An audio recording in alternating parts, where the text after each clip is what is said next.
All right, let's dive into something pretty incredible today. We're going to explore how your thoughts, the stuff happening inside your head right now, have a very real, very scientific ability to shape your reality. And I'm not talking about philosophy here, we're talking about the actual neuroscience. So let's get into it. I mean, just think about that for a second. The phone in your hand, the chair you're sitting on, heck, the very plan for your day, every single thing started as just an idea, an invisible thought in someone's mind. That's the core concept we're unpacking today, how the invisible literally becomes visible. So let's start at the very beginning, with the thought itself. And just to be super clear, this isn't about some kind of magical thinking or just wishing for things. Nope. This is all about the real scientific connection between what goes on in your mind and what actually plays out in your life. Okay, let's get into the mechanics. Let's pop the hood and take a look at the engine room, your brain. What is actually physically happening in there every single time you have a thought? You see that number? 86 billion. That's roughly how many neurons you have in your brain. It's staggering, right? Picture this vast, interconnected city. Every single thought you have is like an electrical signal zipping from one point to another, creating a specific route through that massive city. And this is the perfect way to think about it. Imagine a dense forest. The very first time you have a thought, it's like taking one step through the underbrush. It barely leaves a mark. But if you walk that same path every single day, well, soon you've got a trail, then a clear path, and eventually it becomes a superhighway. That is exactly what's happening inside your brain. And this whole process has a really cool scientific name, neuroplasticity. It's this incredible built-in ability of your brain to literally rewire itself. And here's the most important part.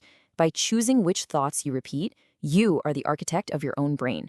You're deciding which pathways get stronger and which ones are left to fade away. Okay, so we've got these electrical signals, these pathways.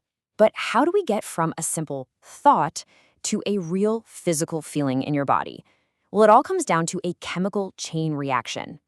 So check this out. It's like a chemical cascade. You think a stressful thought, worrying about a deadline or a tough conversation, and boom, your brain releases cortisol, the stress hormone. Your heart might start pounding, maybe your palms get sweaty, but flip that. Think about something you're excited about, and your brain can trigger dopamine or serotonin, those feel-good chemicals. And this is the real kicker. Your body literally doesn't know the difference between something that's actually happening and something you're just vividly imagining. I mean, have you ever cried during a sad movie? Of course you have. You know it's not real, but your thoughts about the story create a genuine physical response. Your body just follows your mind's lead, no questions asked. So what happens when this chain reaction happens over and over and over again? Well, it does a lot more than just create a temporary feeling. It actually builds the very foundation of your beliefs and ultimately your actions. Remember those neural highways we were talking about?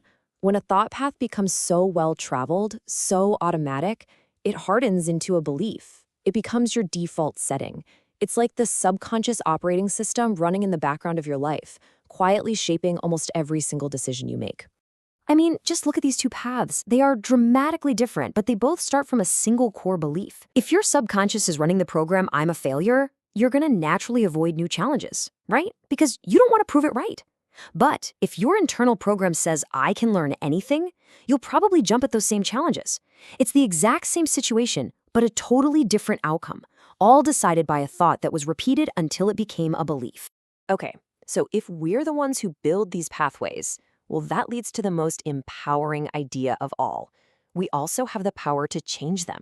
So here's the blueprint. Here's how you can start rewiring your own reality. Let's take a look at Kelly.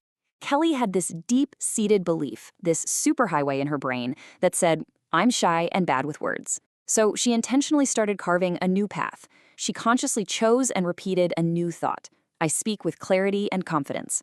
Over months of practice, that new tiny trail became the new superhighway. It wasn't magic. It was just intentional neuroplasticity at work.